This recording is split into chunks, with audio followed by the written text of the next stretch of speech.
Wednesday edition, Mr. Relevant, Alex Strouf, Josh DiMaggio, Will Sommers with you from the Gruber Law Offices, one call That's All studio in downtown Milwaukee. We'll talk some Packers today. We'll talk a little Bucks. We will play a little One Word Wednesday. We will get to what we missed and all the in-betweens over the course of the next hour. But just a quick check-in. How's everybody doing? Josh, you all right? You good? I'm good. How are you? I'm all right. Thanks for asking. Are you lying? No, I would never lie to you. William, you good back there? I know you're busy. I'm sorry. You all right? Yeah, I'm doing good. How are you? You sore? Ish. It's better than it was a week ago. Or I guess 6 days ago. I'm getting swole over here, Will. You know. Thanks for being my trainer. All right.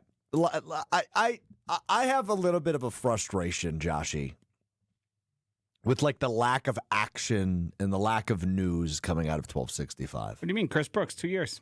That's a hashtag my guy of all hashtag my guys. You know I love me some Chris Brooks.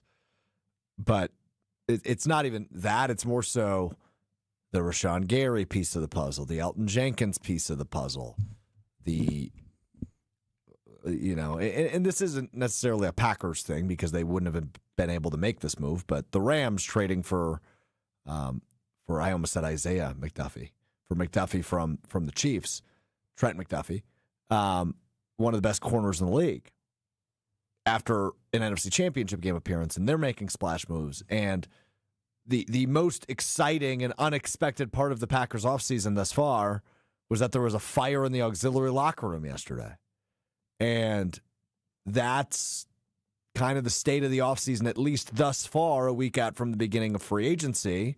But as you look at what the Packers offseason could possibly look like, I'm not expecting a ton of action next week either. I'm expecting maybe they make a decision on Rashawn Gary, maybe they make a decision on Elton Jenkins by next week, Wednesday. But Here's something to get you excited. Okay. Chris Brooks, 2 years. Per Easton Butler, the Packers were reportedly in contact with kicker Brandon Aubrey's reps. He wants $10 million a year. If anybody's going to get $10 million a year, is he a free agent? Yeah, unrestricted. I believe so. I saw he wants $10 million. And you saw Micah say that's my kicker. Would you pay $10 million? If it for security of that level? If it meant that we had the best kicker in the NFL and I don't have to see Brandon McManus' stupid face anymore. Yeah. If I've learned anything about working with you, you hate specialists. Sure do. Like, even if they're good, you don't like them. If Brandon Aubrey came in and was knocking down 50 plus with regularity like he did in Dallas, then I would be a Brandon Aubrey guy. That's true. But a lot of my history has been spent, the entire second half of Mason Crosby's career probably left a little bit to be desired. He couldn't kick the ball through the end zone despite like 85% of the NFL doing that. He was a good field goal kicker at times. He also had one of the worst seasons I've ever seen. And then we've been in the carousel of the Carlson, Haversick, McManus. I don't respect them as football players. I'm sorry. What's Anders up to these days? Do you know the answer to that?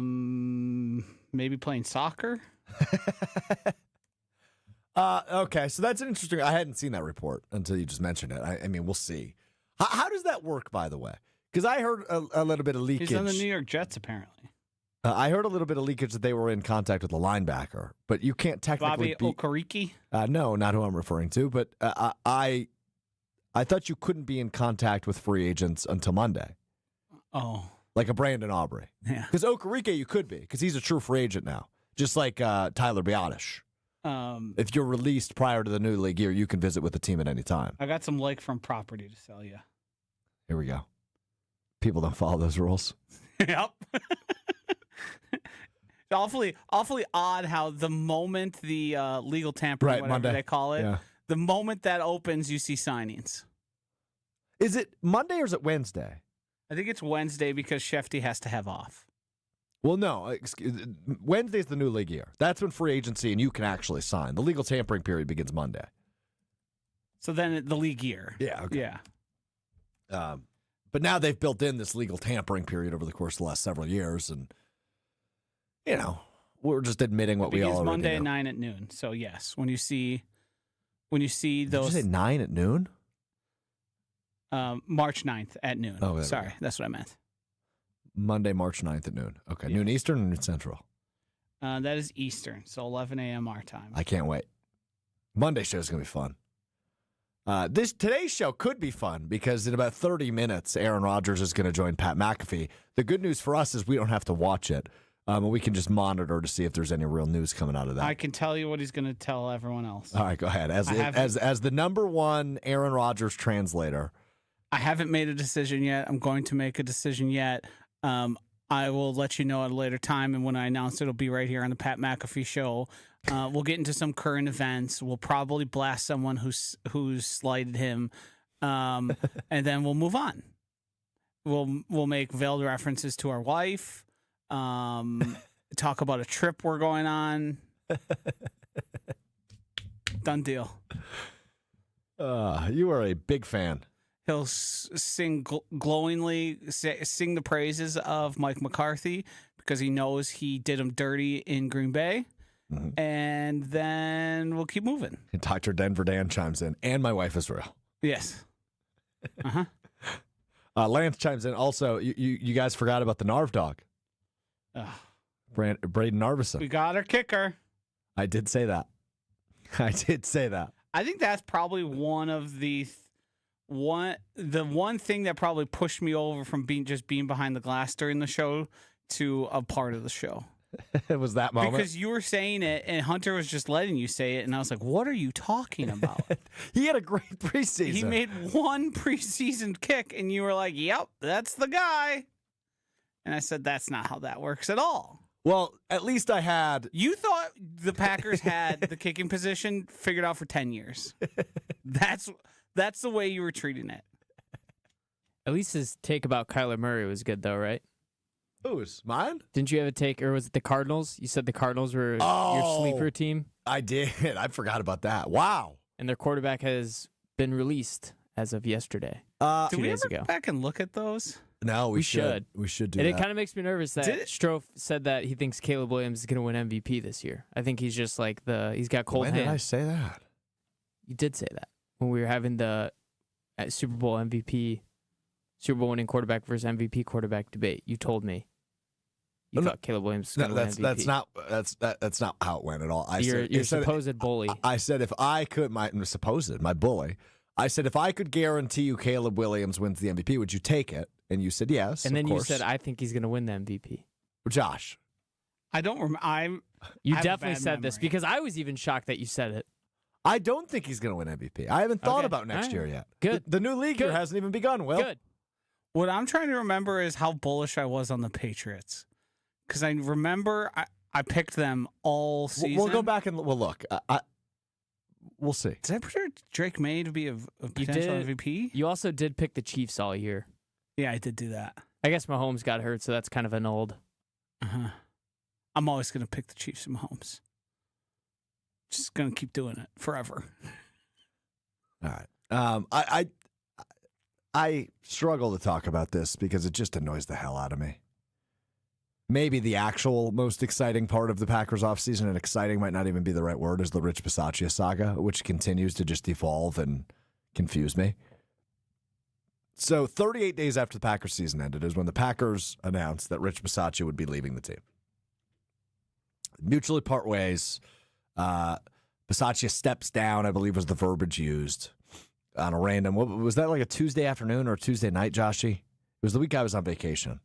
Yes, because it was the day after Josh was also going on vacation. Day before. It was the day of, I think. Got it. And so 38 days, number one, is strange. That's over 5 weeks removed from the end of the season, and that's when not Matt LaFleur, but Rich Bisaccia made the decision, at least in what was reported, that he would step down. And now we find out this week he is going back to, I believe, where his coaching career began, or at least one of his first real jobs. He was the special teams coordinator and the running backs coach in the early 90s before both me and Will were alive at Clemson. before obviously bouncing around the league and getting up to the point where he was the Raiders interim coach and the assistant coach in Green Bay. So he is going to Clemson to rejoin Clemson 30-some years later, and head coach Dabo Swinney is their new special teams coordinator. And Tom Silverstein in the Milwaukee Journal-Sentinel wrote a piece about the NFLPA report card, which we talked a lot about last week, where LaFleur took a full letter grade of a dip, went from A- to B- year over year. Bisaccia was graded higher than him. Hafley was graded higher than him, both departing coordinators. And then obviously we know Stenovich was graded a C, lower than LaFleur. Not great, the one returning coordinator. But in that report card and column by Silverstein, he reports that one of the main reasons Bisaccia was leaving the Packers, and this was prior to accepting the Clemson job, was to be closer to his family in Florida. I guess technically South Carolina's closer, but it's not like a skip and a jump away from Florida. They can say whatever they want. I don't buy really anything. I don't either, but why I bring it up, Joshy, is there's clearly more that went on here, and I'd really like to get to the bottom of it. Was there a disagreement between him and LaFleur? Was there lost respect between him and LaFleur? Was there a power struggle between him and LaFleur? There has to be an explanation as to why it not only happened, but why it took 3 or 5+ weeks. I think we can fill in the blanks. Why would somebody who probably knew they could have taken this job shortly after the season ended wait that long, let his top assistant go, and then part ways with the Packers? Seems personal, does it not? Yeah. It's hard to envision it any other way than, oh, well, I got this offer from Clemson. It's closer to Florida, so therefore it's more likely somewhere I want to go. Yeah, no. That's a crock of crap. And I know he's getting older, but people care about making money still. People care about like being in the NFL and it's the Green Bay Packers. There still is something to that versus the I'm Clemson's. I mean, Dabo takes up all the oxygen there. He's not going to get as much oxygen as he got here in Green Bay. People talked about him all the time. Maybe he was sick of hearing people talk about him. He didn't feel like he was publicly defended enough when he did the whole, when the Packers did the whole, he's a great culture guy. Maybe that was something that offended him and they weren't talking about his abilities as an actual special team. I don't know what it is, but it seems pretty clear to me that it's more than just I wanted to be closer to home. Mm-hmm. That doesn't pass the sniff test to me. That's fair. And I mean, I'm glad he's gone. Yeah, me too. I don't care for his attitude. I don't care for the way he did special teams. And you could say they're not going to change special teams. They're not going to invest in it. Great. But what was happening was not acceptable. So maybe this is the wake-up call that finally changes things in Green Bay, because it hasn't always been bad special teams. That's a recent thing. Mm-hmm. And if Matt LaFleur doesn't take any of what the sound was coming from everyone outside I get it, he's respecting the NFL, that doesn't mean anything. It's about producing. It's about results. And he hasn't done that. No, he hasn't. There hasn't been accompanying results. Keyshawn Nixon wasn't even his preferred returner. He brought Keyshawn Nixon from, were they Oakland or Las Vegas at the time? I believe they were Las Vegas. And he had returned like a handful of kicks ever for him. And then that happened in season that he started returning kicks for the Packers and ended up being a revelation. Like, I don't know if that guy's good at what he does. Sure, people like him. He might command the room. Mm-hmm. There might be a lot of people who thinks he knows what he's doing, but guess what? The NFL gets stuff wrong all the time.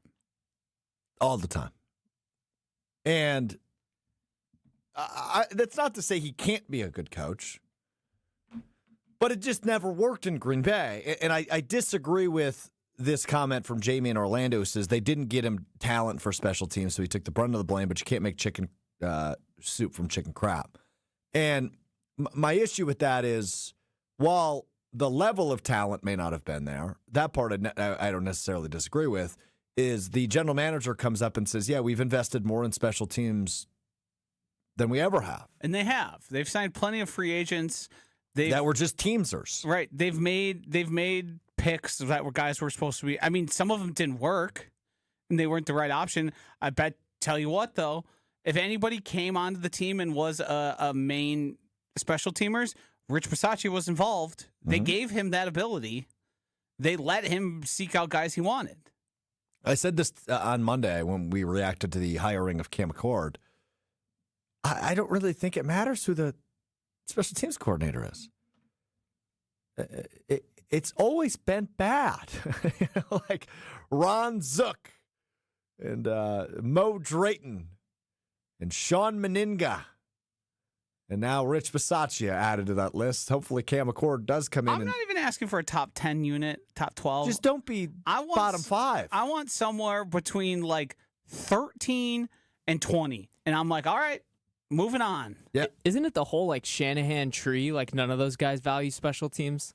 It's not that they don't value. If for whatever reason they just all stunk. It's also just crazy, like with the Seahawks coming off the season they had, special teams had a massive impact on them, not only making the Super Bowl, but winning the Super Bowl. They don't win the Super Bowl without Rashid Shaheed, who they traded for, barely used as a wide receiver, and he scored how many touchdowns in punt and kick returns? And like, how many? 2 or 3? How many punts did they have downed inside the 5-yard line during the Super Bowl? I think it was 2. Yeah, at least a few. I told Josh to bet on that for me at Potawatomi, and he did not. You're still mad about that over a month later, yeah? $20 about a month later? $20 poorer than I should be. I'm sorry. It's okay. Josh, can you just give the kid $20? I've given him enough. Agreed. You've given me a life alert, so I got that going for me. And protein shake. That's true. Have you been on the protein game? Creatine, not protein. You got to do both. Yep. It's not an protein comes before creatine.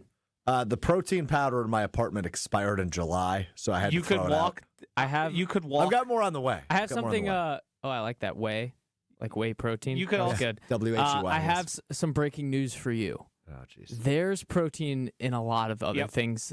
Food. Just protein. Chicken. Yeah, chicken. Eggs. Ground beef, turkey. Eggs.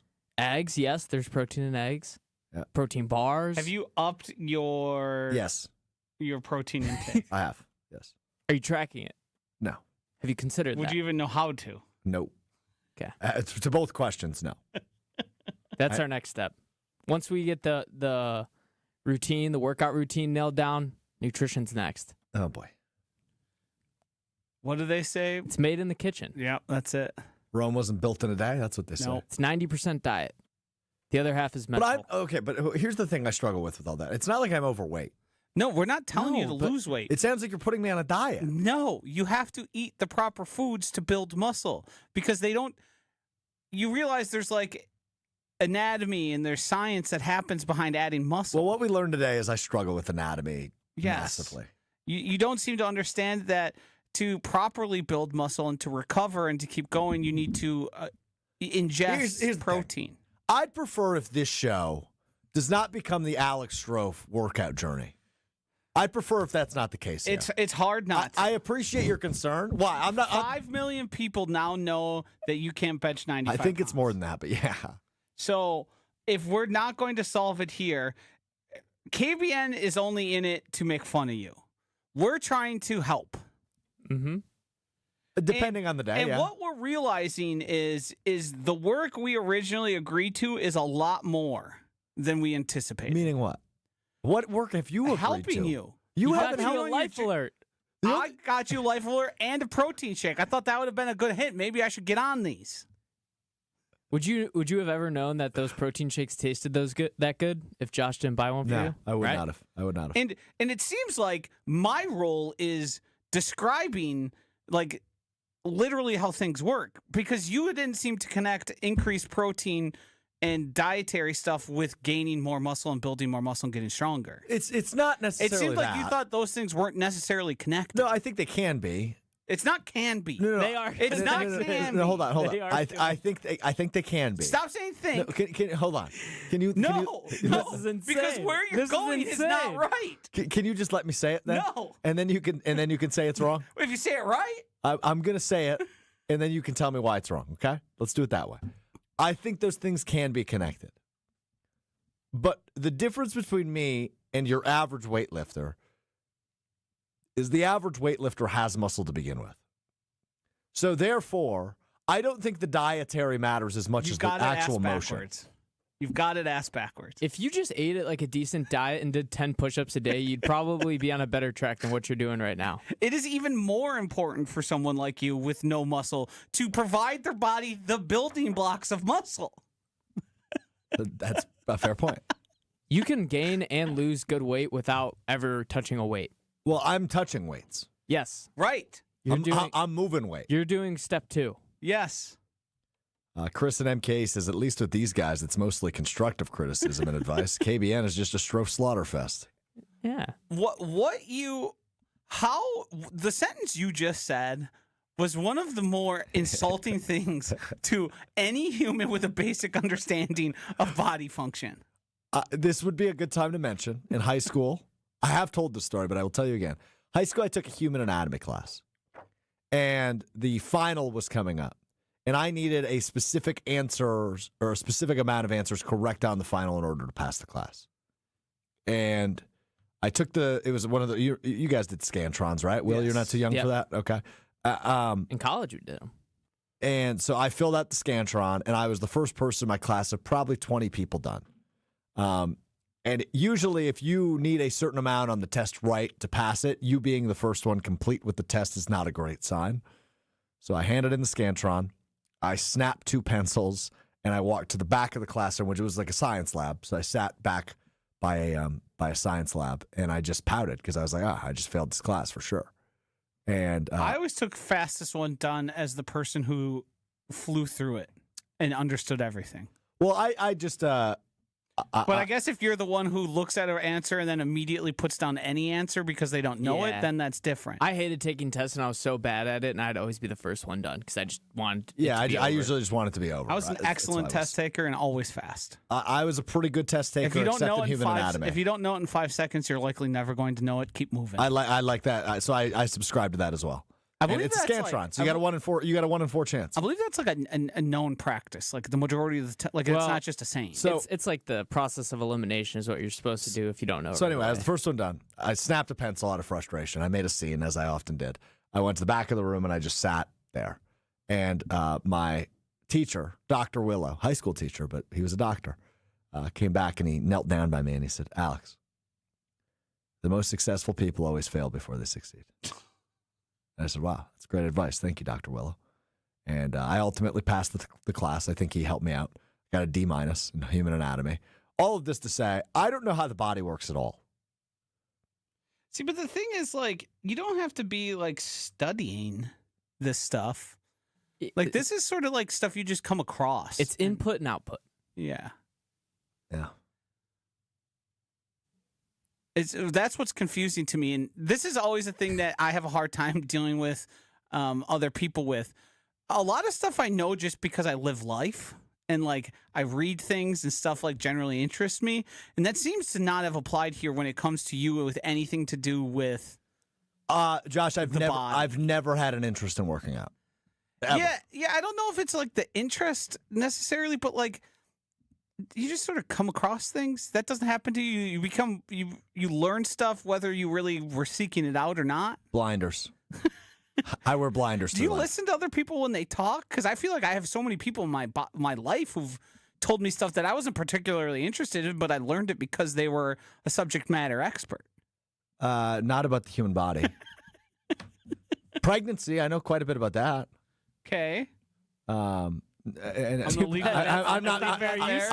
I'm not making an announcement for the record. It's not very useful. I'm going to leave that there. No, I feel like if it's anything related to the human body, ACL recovery. See, but you wouldn't know much about that. You would just know the timeline of NFL athletes roughly. 9 to 10. 9 to 10 months. Aaron in Mad City said, after what I've heard, Strouf seems like the type to hit a workout and then mukbang Taco Bell instead of eating clean. Grub brewski. Yeah. Keep it moving. We should just start with keeping it clean during the week. Earn your weekend. Well, we got to define what keeping it clean means. No alcohol. That's it? Yeah. No processed foods.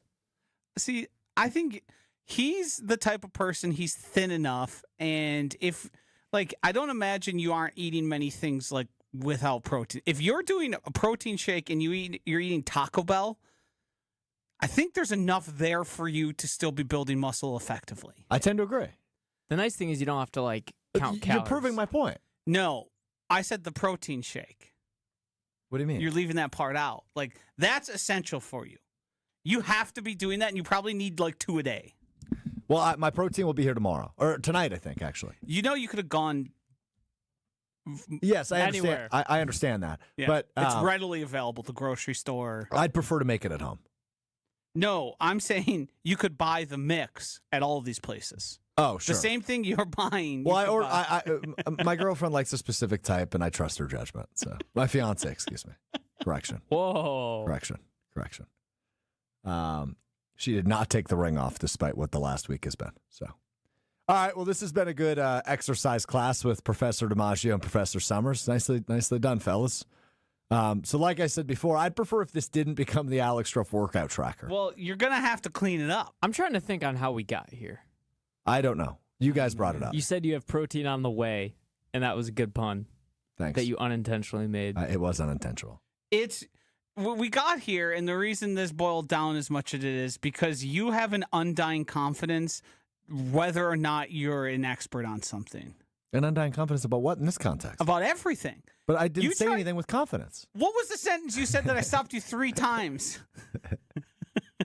I don't think they're necessarily connected in this case. You still don't believe it, even though we told you that's wrong. Hey, what did your professor say? You got to fail before you succeed. Exactly. He's failing right now. Every successful person fails before they He's succeed. intentionally failing. And what about Will and I makes you not believe what we're telling you? This isn't like some get rich quick scheme or philosophy. Neither of us benefit. Actually, this is doing the opposite of benefiting us. It's better for Will and I if you're a lump of gravy lifting 135 pounds. It's like when I discovered rice. Why is that better for you?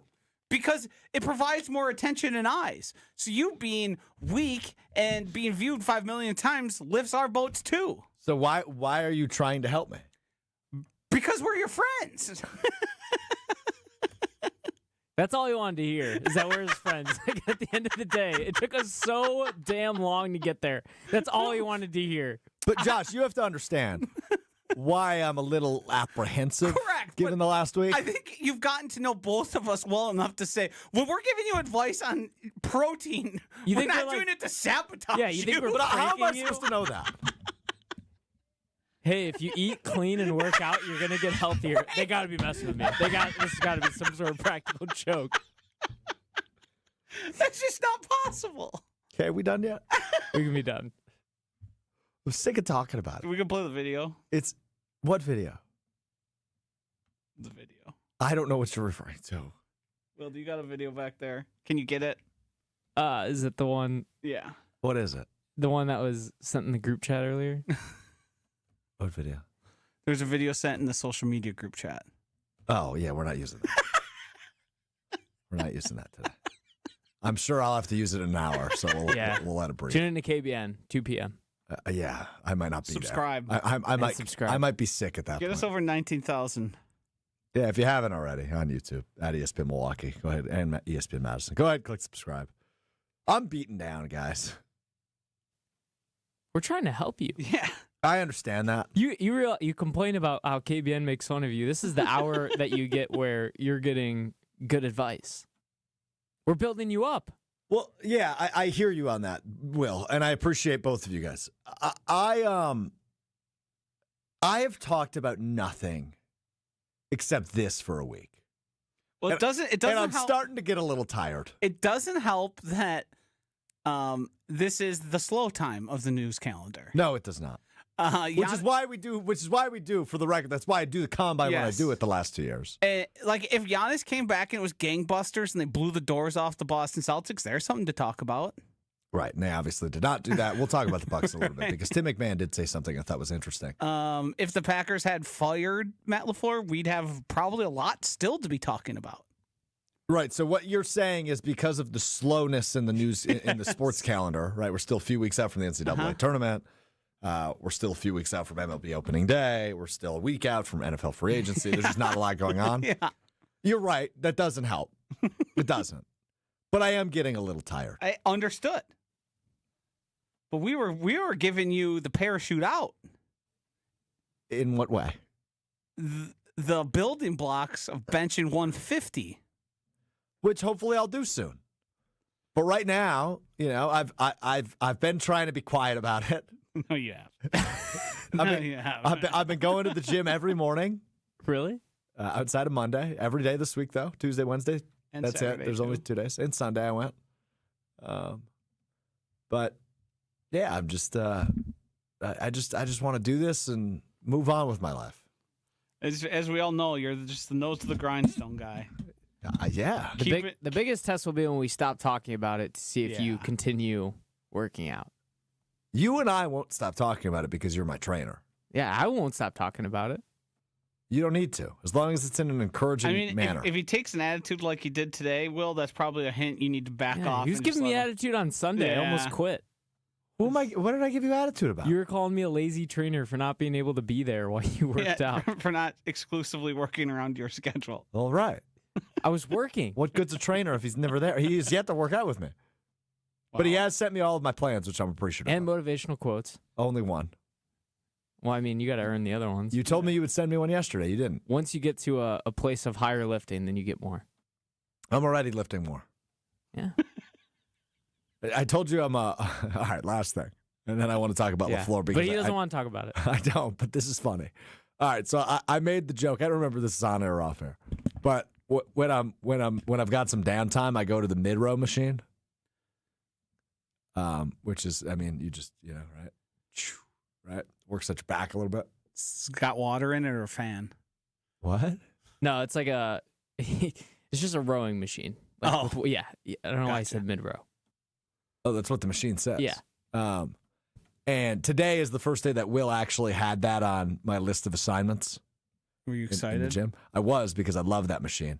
And I'm lifting 50 more pounds on that thing than I was like 3 days ago. It's for 10 reps. I'm already. You must have built 50 pounds of muscle. No, I was definitely going low at the beginning. You might as well just quit now. Yeah. But I'm getting ripped. I'm getting ripped over here. Have you been able to notice any differences when you look at yourself? I haven't looked at myself, so I don't know. Mm. When I look at myself, I see a loser who's got 10 million views failing to lift.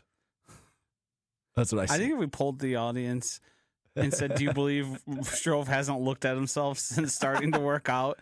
I think it'd be 100%. I haven't. You can poll it if you want. I'm going to throw it in the YouTube. Yeah, that's fine. Go for it. I haven't. That's the God honest truth. Has Alex Strouf looked at himself in the mirror since starting his swolery? My what? Trying to join his swole journey and swole together. Oh, okay. His swolery? Yeah, I don't think that's going to work, pal. Swolery? Yeah, that's probably it. Yep. I have not, but you can vote on that however you'd wish. All right, let's get to this. Oh, now Chef Ed is questioning Will as my trainer. Apparently, people are enjoying this conversation. People just are against us. We got to shut out the noise. Yeah. Shut up the haters. Check your phone. I sent you a nice quote today. All right, here we go. Oh, boy. Read it for the class. It's a picture of a woman doing, I would assume this is, what do they call that? No, guess. It's, I know the motion. It's power clean. Yes, power clean. Is the word snatch is somewhere in there, right? Is that when you lift it over your head? Snatch is a part of the movement. Got it. So it's a woman squatting and about to lift up a lot of weight. And it says, when life hits you hard, stand up and say, that's all you've got? Mm-hmm. That's all you got? Fired up. That's all you got, Will? That's all you got, Joshy? I think you need to be yelling that to your right bicep and left bicep.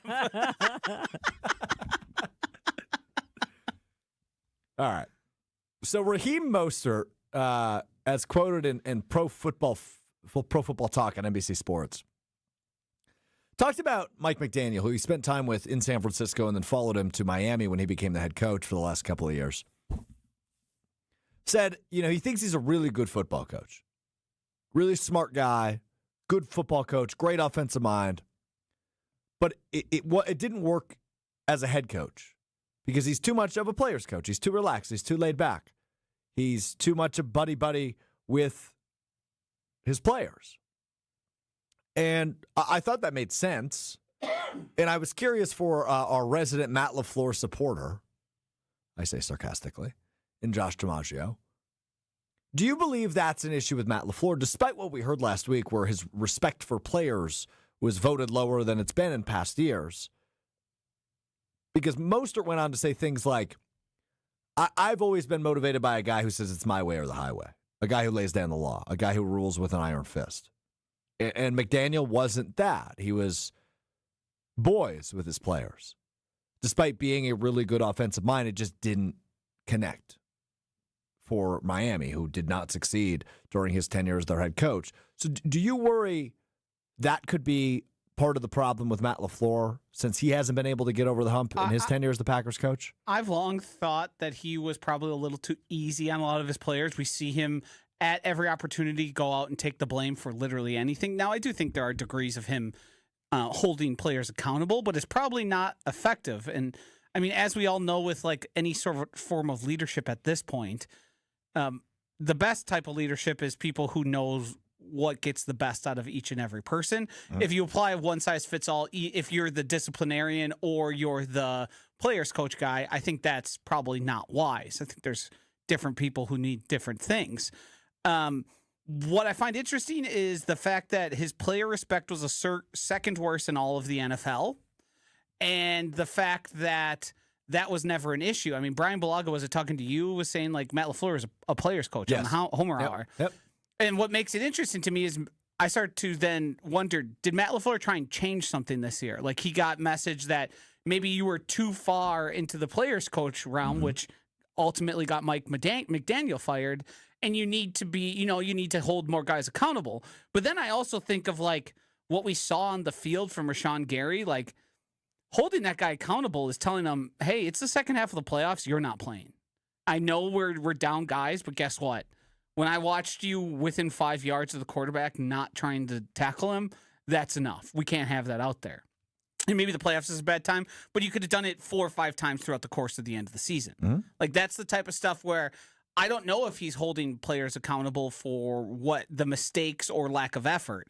I think mistakes are fine and you can get past it. Certainly they were very willing to hold Carrington Valentine accountable. He messed up, he's getting yanked. And we saw that happen in the defensive backfield probably a handful of times throughout the course. That would be the group we saw it in, yeah. Right. And then you watch Rashawn Gary, who's the highest paid and kind of just calling his own shots out there. Not a big play call guy, not doing a ton. It's hard to figure out. I do think there's probably something, and to give Matt LaFleur credit, I think he's a smart guy. I think he's a smart football mind. I don't think he's a perfect coach. But I also don't think he's too blockheaded to see the feedback and totally ignore it. Like, if that's what people are telling you, you're getting feedback on your performance, you don't have to make it the Bible and change everything you do, but there's something to be learned there because you went from one thing to the next. So what did you change year over year? And I think that's the most interesting thing to figure out is he going to be able to change anything and sort of how has his behavior affected his team's poor performances or underachievement? Inconsistency. Yeah. Because that seems pretty easy to connect to those things. Yeah, I struggle with LaFleur because I think you and I are on the same page where we think he's a really good offensive mind. Yep. And overall, he's a good head coach. I think he's stubborn about what he believes in football. Yeah. But when it comes to other things, like I mean, remember when he started working in the defensive room? He had never done that before when Joe Barry was around. Like, it seems like he's like, well, something's got to change, so let's try it. Yeah, and I do think in terms of accountability, he's always done a pretty good job of saying that's on me, as repetitive and annoying as it's been. Yeah, I mean, he takes blame for stuff that's not his fault. Right. Which I think can send a message to us that is he's letting his guy slide for this, but I don't know how that happens in the locker room, so I can't make a judgment either way. Yeah. So we will we'll see. I mean, I'm curious how the fresh ideas around him impact this upcoming year in terms of Gannon, who's a former head coach. And I saw earlier there was some discussion in the YouTube chat about how there hasn't been an assistant coach named, and there doesn't necessarily need to be one named. No. That's not a required role that needs to be filled on a football team in the NFL. Yeah, we might just see Gannon have that title when they do the introductory press conferences, which they still yet to do. I would say it's worth noting, though, that Bisaccia did not have that title until his second year in Green Bay. Correct. He was just the special teams coordinator. I think he was getting courted with more money, so they upped the title and his pay probably. Right. So I would assume they probably roll with that one this year, but to have a guy that has been a head coach in the room with him in Jonathan Gannon, and to have a guy who has been a special teams coordinator, in fact, a special teams coordinator of a really good unit in the past, and Cam McCord in the room with him, is a good thing. Offensively, there's a couple new guys on that offensive staff. The wide receivers coach comes from an external place. I am curious. Luke Getsy obviously returns to his post as quarterbacks coach in Green Bay, but he was in the room last year, but has been other places and failed as an offensive coordinator in Chicago and in Vegas. So we'll see. Is the fresh perspectives going to change how LaFleur game manages or spends timeouts or makes crucial decisions? That's something we ultimately won't learn until the season begins in September.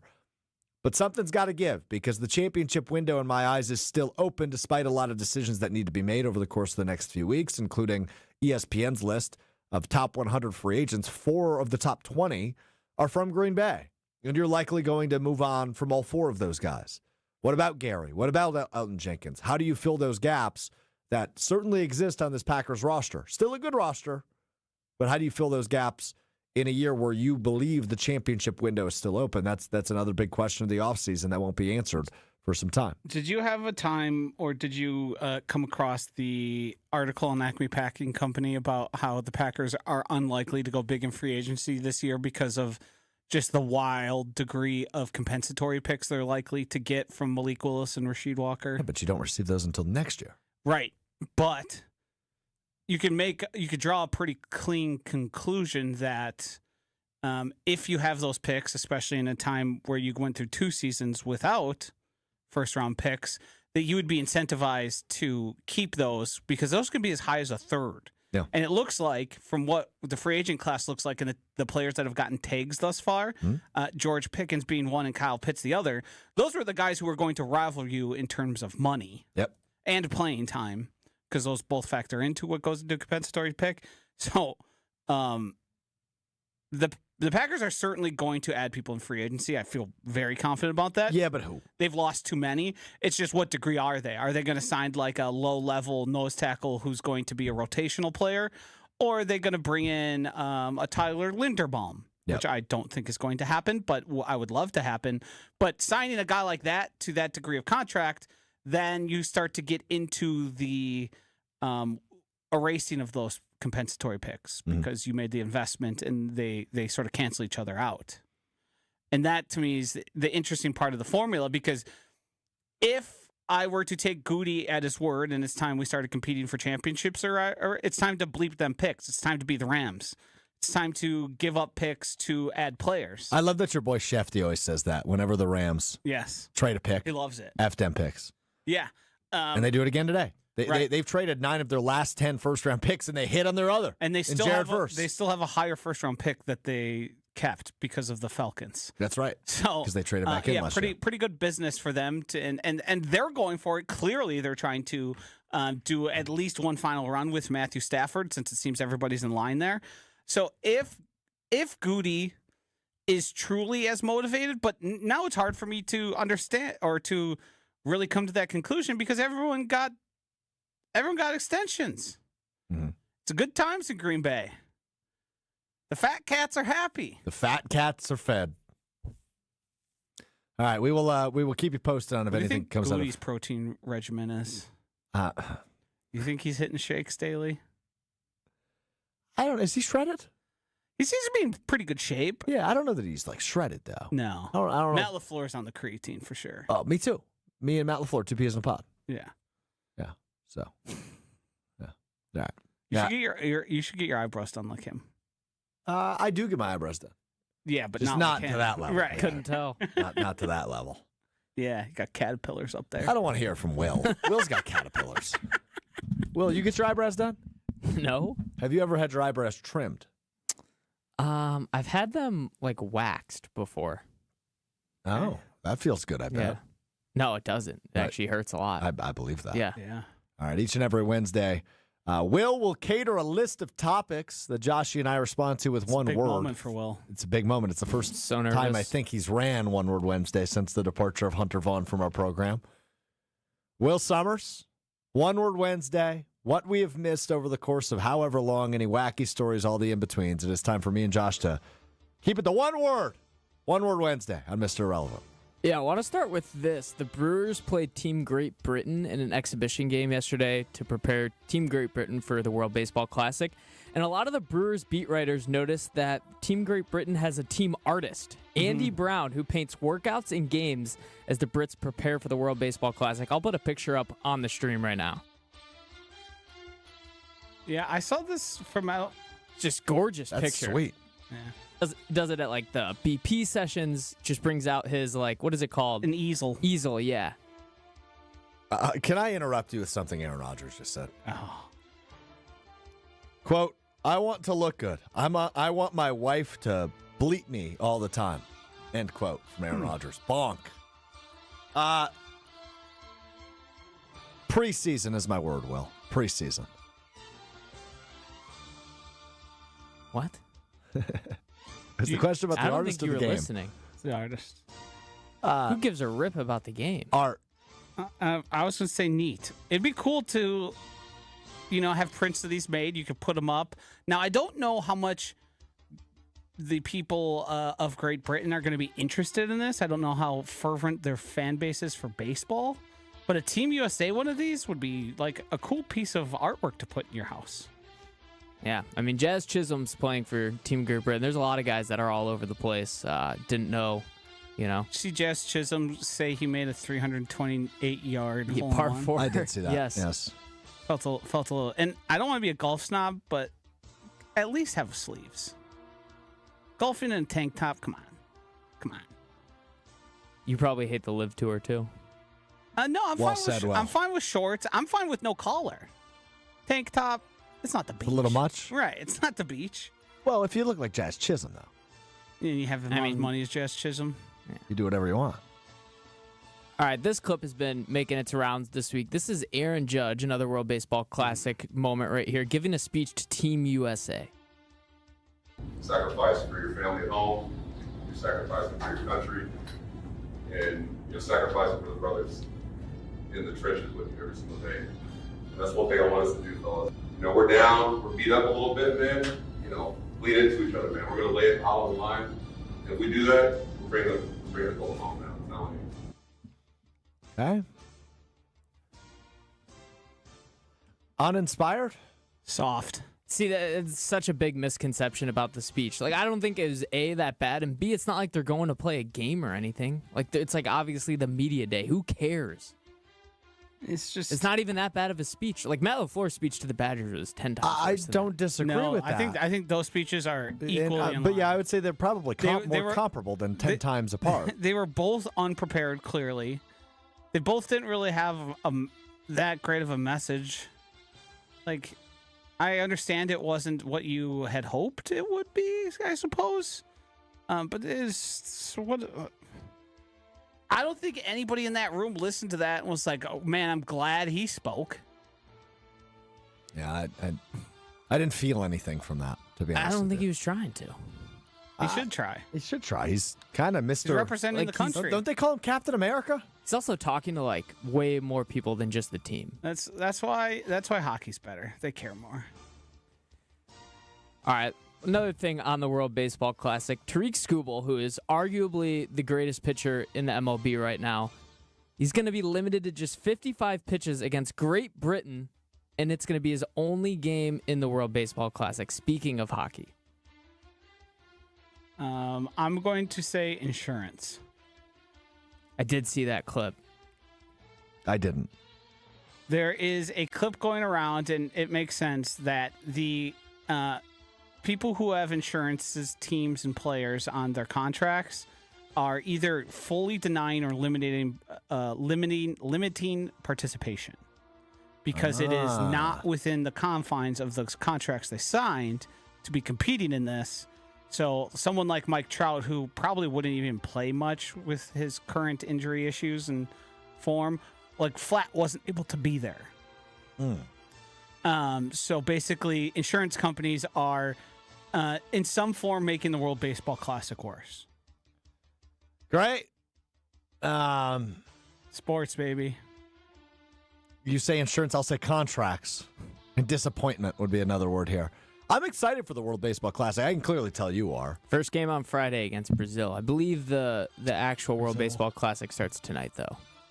I'm excited for it. I think it's fun. It's a cool concept. I love international play, no matter the sport, but just kind of a disappointing side note there. All right, go ahead. All right, here we go. It's officially March. John Fanta on the call last night for Georgetown My St. guy. John's. Take a listen.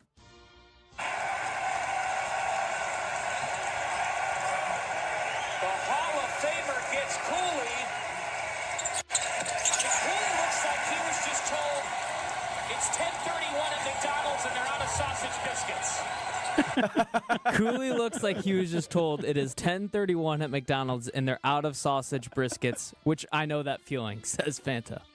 I think he did just say biscuits, like the sausage biscuit. I think we'll just misspoke. No, it's how it was in the tweet. I read it too. Yeah. I'm just gonna say love John Fanta. Also love John Fanta. And I know we're laughing at this because of Fanta being a little portly, but who hasn't been in the spot where you're like, we're going to McDonald's, get some breakfast, and you're racing there? And it's 10:31, right? And you miss or it. when you go to Chick-fil-A on Sunday. Yeah, been there too. Yeah, like, we've all been in those spots where it's like, I really want a hash brown. Oh no, it's too late. I'm between two words. I'm going to go with icon. I believe John Fanta has quickly transformed into the face of college basketball. 100%. And I love him for it. And I saw him do like a little walk and talk soliloquy. I sent it to you, Josh, in fact, on March 1st. Chills. The guy's the best. So excited for the tournament. I love Fanta. I love when Fanta talks about the Browns and his hatred of being a Browns fan. He gets so worked up. Rightfully so. Every Browns fan should. I got one more for you guys. The first ever dual Applebee's and IHOP restaurant to debut in New York this month. The concept puts two full menus in one restaurant, sharing a single kitchen and staff and offering guests the opportunity to order from the full range of options from both brands in a single order. There's one up the street from Lambeau Field. IHOP and Applebee's? Yeah, these already exist. And so it's the first one Well, now it's in New York. Well, there's several in Wisconsin. Well, yeah, but what about the Big Apple? All I gotta say The about most populated Wisconsin is migrating. all I gotta say about it is dad, because my dad freaking loves an Applebee's. I've never heard of this, but this And sounds like a place I could belly up all day. And I've never Probably. And They still have the bar like Applebee's, or is it more like a IHOP diner It says style? you can offer order the full menu, so I assume there's a bar. booze. Yeah. Applebee's is extremely personal to me insofar as a kid who grew up in McGuanago, there really wasn't any of these chain restaurants you would always see commercials for that were like easily accessible. And one got put in a Moreland by the movie theater there. And it was like a big deal. Me and my friends would go. My family would go. And then quickly you broaden your horizons and sort of the restaurant business took off in a way in Wisconsin and Milwaukee. And you realize like, oh, wow, I was basically eating McDonald's but sit down. No disrespect. No, I mean, I grew up at Applebee's as well. Thing so half apps in high school. Yeah. The thing Applebee's is good at, and maybe the best at, is if you go there, you know what you're getting every time. Your favorite item on the menu is going to be the exact same taste every single time. And that, to me, is some skill, I imagine. The IHOP edition, it adds a wrinkle.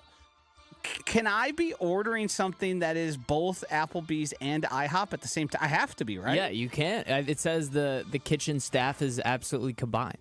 So I can be there having a burger and go, you know what? I want a stack of flapjacks. Yeah. And you can have a $2 vodka drink with it. One time I did see an Arby's combined with a Quick Trip before. That was interesting. In Arby's in and a Quick Trip? Wisconsin. Yes, it was one of my first years in Wisconsin. That makes sense. I imagine the Quick Trip was a different gas station prior, and they kept the Arby's. If we're speaking about interesting videos, you guys should watch the video on why at all the KFCs and like Long John Pepsi. Silver's. Yeah, crazy. I know that. Never seen that. Fascinating. Okay, so KFC, Taco Bell, Long John Silver's, I believe, are the three. I believe there's some additions now more recently as well. But KFC and Taco Bell is the most common combo, at least around here. And it only exists because Pepsi monopolized the soda game effectively in these restaurants. And I don't remember the exact ins and outs. There's a really good story by, I believe it was Alex Perlman, the comedian, who's, if you saw him, so he yells a lot. But he does a great story time on this, and it's quite eye-opening. Arby's is so slept on, man. You either love it or hate it. It's a great establishment. I fall on the love it side, but the last time I ate there, which was a few years ago, I got sick. Let's all say the worst fast food restaurant at the same time. 3, 2, Hold on, 1. I gotta think. Oh, this is an easy answer to me. I'm ready. 3, 2, 1. Burger KFC. King. Burger King? Oh, I like Burger Burger King. Burger King. King's horrible. Horrible. KFC's Wendy's is not far behind Burger Oh, I King. love Wendy's. KFC. Wendy's is horrible. I went to Wendy's actually not too long ago. KFC, you get that You get slaw, some coleslaw. Where else are you getting fried chicken at a fast food place like Quick that? Trip. They used to be our family meal growing up. KFC. Get a bucket KFC of makes me chicken. sick. The spices. All right. The proprietary spices. All right. We gotta let's do this. We've got what, 2 minutes left? I didn't realize how late it was. Let's do Tim McMahon and Giannis and the Bucks in what we missed. And Will, if you have any words, we can get to it right after. Here's Tim McMahon on NBA Today. What's the most valuable asset that the Bucks would have to improve the team in the offseason? It would be a lottery pick, and I hate to be hypocritical because we have been very critical of the tanking epidemic, right? There's a tanking epidemic because that's the smartest strategy. This is not in the Bucks' best long-term interest. We're not going to pretend that the Bucks have a chance in hell of doing anything in the Eastern Conference playoffs this year. They can pretend that in Milwaukee. No, stop it. Stop it. No. The Bucks do not have any chance of doing anything. They're not going to win. They're not going to win a single playoff game. I will say that right now. Well, you got to get there in order to play a playoff game, and the Bucks certainly not looking like they are trending in that direction. But good fiery rant there from Tim McMahon, who you hear on the Hoop Collective with Brian Windhorst and Tim Bontemps. Look, the Giannis situation, we kind of talked about it on Monday's episode, is confusing to me. You're trying to keep Giannis happy so you can somehow convince him to stay in Milwaukee long term. And in order to make Giannis happy, he wants to play. He's competitive. You let him play. The good news is, at least what we saw on Monday against the Celtics is, the Bucks won't win with Giannis anyway. So it's not going to hurt their lottery chances. But I do understand if you, want, and even if you were to move on from Giannis, you want to keep him healthy, right? And so that would be why you'd force him to sit if you're going to move on from him this offseason, which still seems like the most likely option. But you want to convince him to stay, you're going to do whatever you can to make him happy. That would be playing him. They didn't look good at all on Monday. Ryan Rollins had a really rough game. That offense. Sorry to interrupt. The Celtics didn't have Jaylen Brown or Jason Tatum either. Two best players. Oh, I know. It was Luka Garza and obviously Derek White had a nice Shireman. Bailey Shireman. Bailey, whatever. Bailey Shireman. A lot of white faces out there.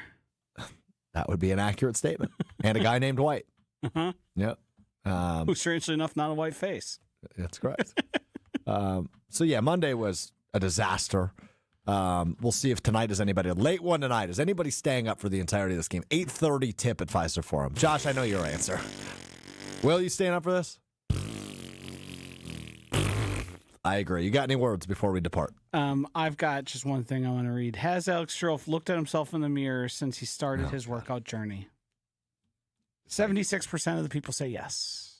24% of the people listen to the words I say then, is what you're saying. Because that's true. I haven't. 24% of the people don't believe you. Right, are just buying your BS. There's nothing to look at. They're buying your BS. What is there to look at? We know.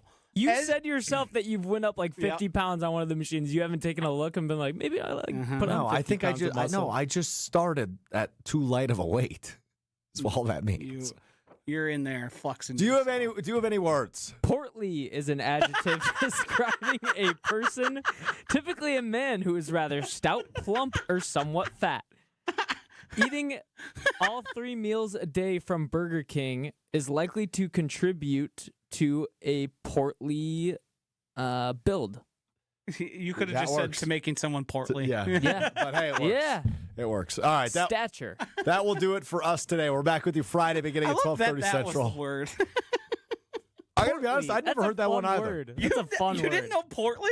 I mean, context clues, I knew what you were saying. Wow, that's probably my favorite word to use. To describe somebody who's a little bit bigger? Yes. A little plump? Portly.